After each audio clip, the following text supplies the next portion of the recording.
Hello everyone, welcome to my channel. And इस channel में हम डिस्कस करेंगे क्लास 12 की chemistry from NCERT book. Welcome back friends. So we were discussing unit cells and its types. तो unit cell होते हैं primitive unit cell और centred unit cell. Primitive unit cells क्या होते हैं? जिसमें constituent particles are present only on the corner position of the unit cell. जो सिर्फ कॉर्नर्स पे प्रेजेंट होंगे, ऐसे सेल को हम बोलेंगे primitive unit cells. Then centred unit cell, when a unit cell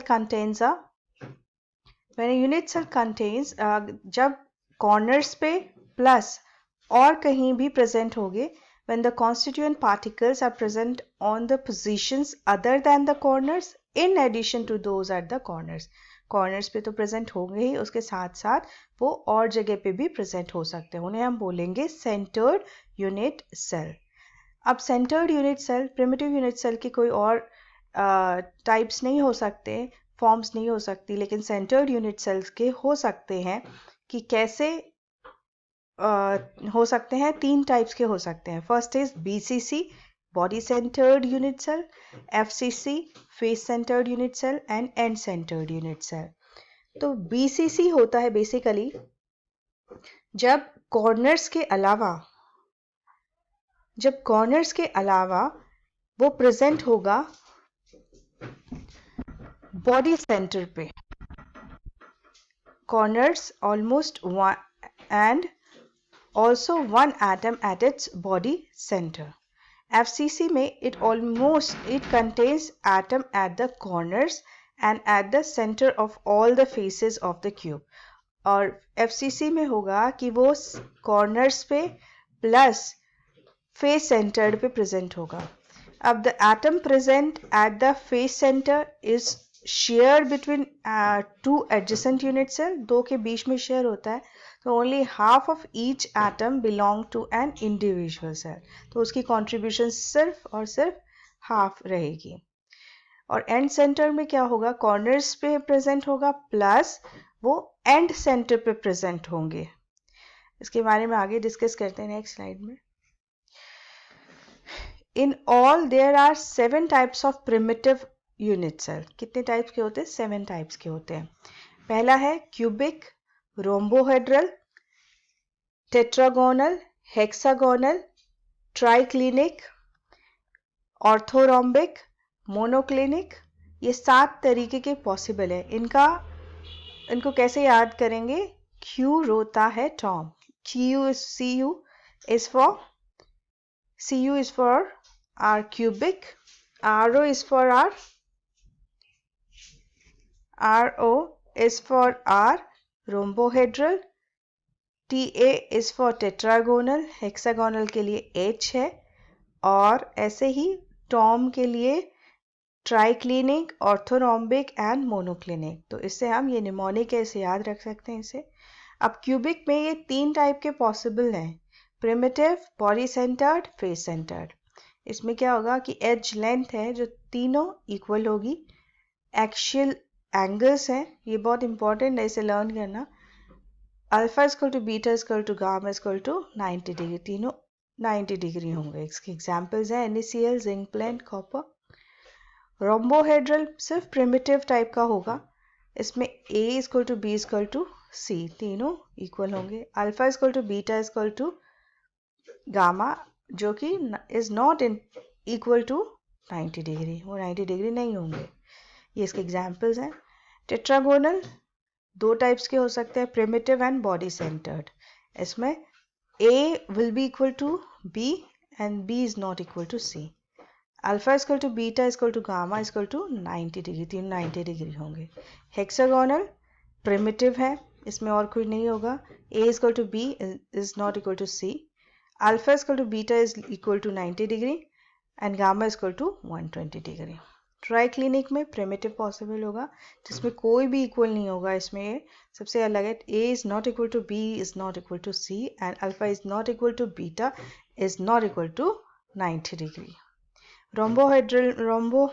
orthorhombic में primitive, body centre, face centre और एड सेंटर सारे पॉसिबल हैं।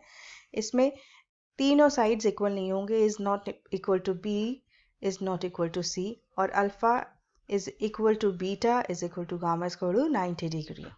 मोनोक्लिनिक में ऐसे ही प्रिमिटिव और एंड सेंटर पॉसिबल है जिसमें साइड्स होंगे, तीनों साइड्स इक्वल नहीं होंगे, A is not equal to B is not equal to C, alpha is equal to gamma is equal to 90 degree, beta is not equal to 90 degree. अब इसी को इस डायग्राम में डिनोट किया गया है। क्यूबिक के तीन बताए थे हमने, तीन पॉसिबल है। Primitive, I denotes body centred, I denotes body centred, ठीक है। और ये है हमारा F, F is are face centre. तो तीन पॉसिबल है क्यूबिक, तीनों इक्वल है और उसी को डायग्राम में डिनोट किया गया है। अब let's go to the next slide. Number of atoms present per unit cell, number of atoms present at the unit cell।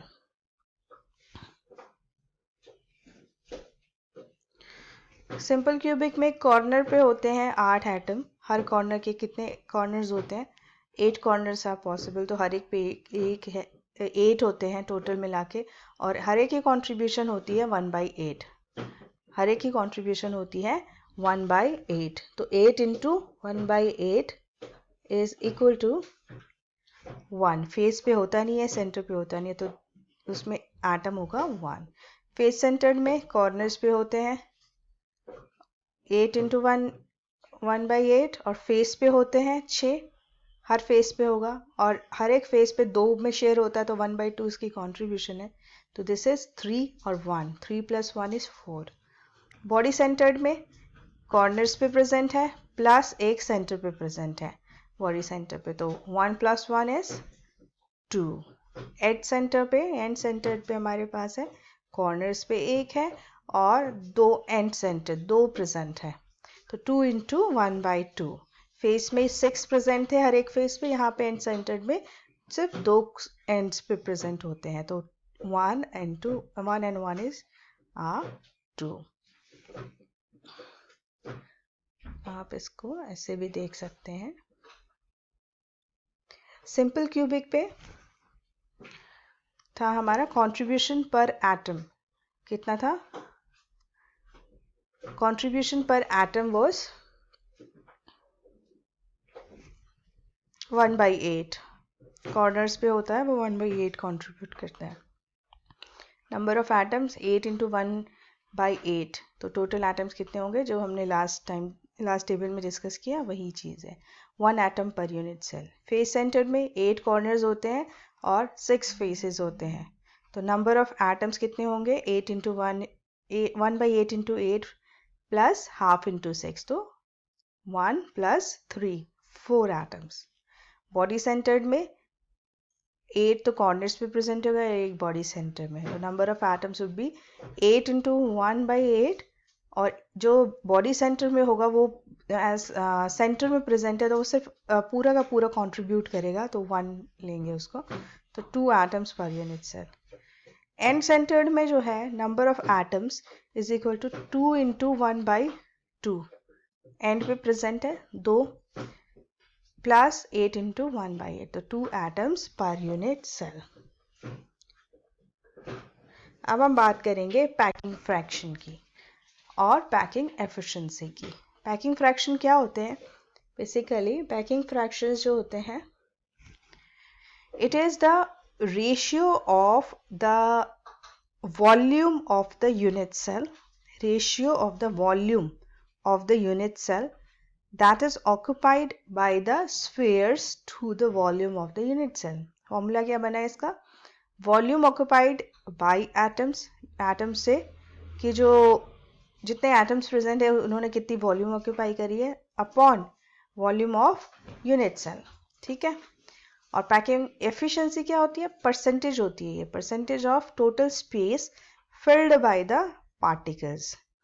इसमें सेम फॉर्मूला होगा, बस हम उसे 100 से मल्टीप्लाई कर देंगे। Volume occupied by atoms upon volume of unit cell into 100। अब packing fraction हर एक के अलग अलग होते हैं। सिंपल क्यूबिक, बॉडी सेंटर्ड और फेस सेंटर्ड के अलग होंगे, तो इनका कैलकुलेट करते हैं। Packing fraction for simple cubic ये आएगा हमारा volume of total number of atoms upon volume of unit cell. तो सिंपल क्यूबिक में कितने एटम्स होते हैं? 1 होता है, राइट। हमने अभी पीछे डिस्कस करा। उनकी वॉल्यूम कितनी होगी एक स्फीयर की? 4/3 पाई आर क्यूब। और वॉल्यूम ऑफ यूनिट सेल की कितनी होती है? वो क्यूब होता है तो उसकी वॉल्यूम होगी एक क्यूब। तो इसको कैलकुलेट करेंगे जब, we will be getting 0.524।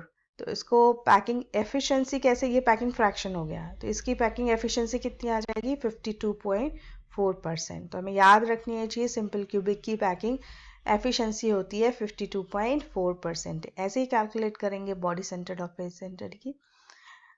Packing fraction इसका कैसे निकालेंगे?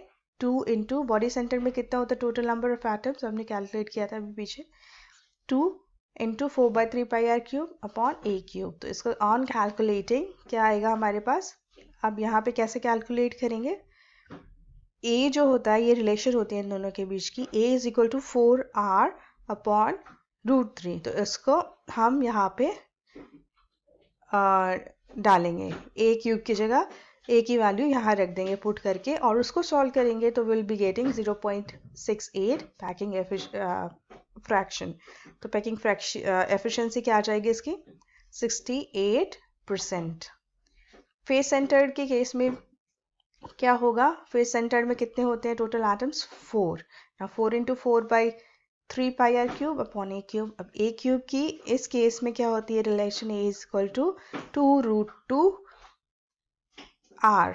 तो इसको यहाँ पे डालेंगे तो हमारे पास आएगी जो वैल्यू 0.7408। तो पैकिंग एफिशिएंसी आ गई 74.08। तो हम देख सकते हैं फेस सेंटर्ड की पैकिंग एफिशिएंसी सबसे ज़्यादा है देन बॉडी सेंटर्ड की और फिर सिंपल क्यूबिक की।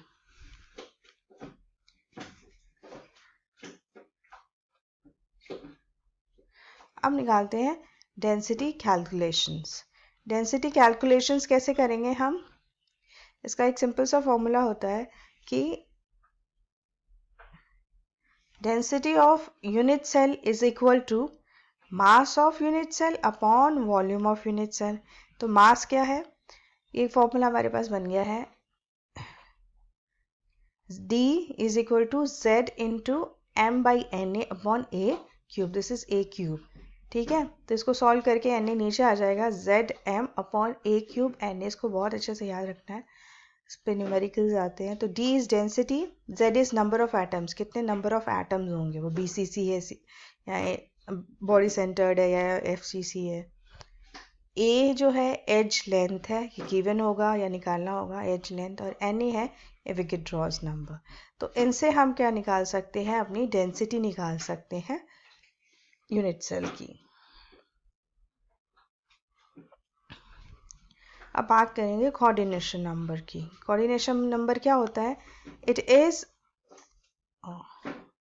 Is defined as the number of particles immediately adjacent to each particle in the crystal lattice।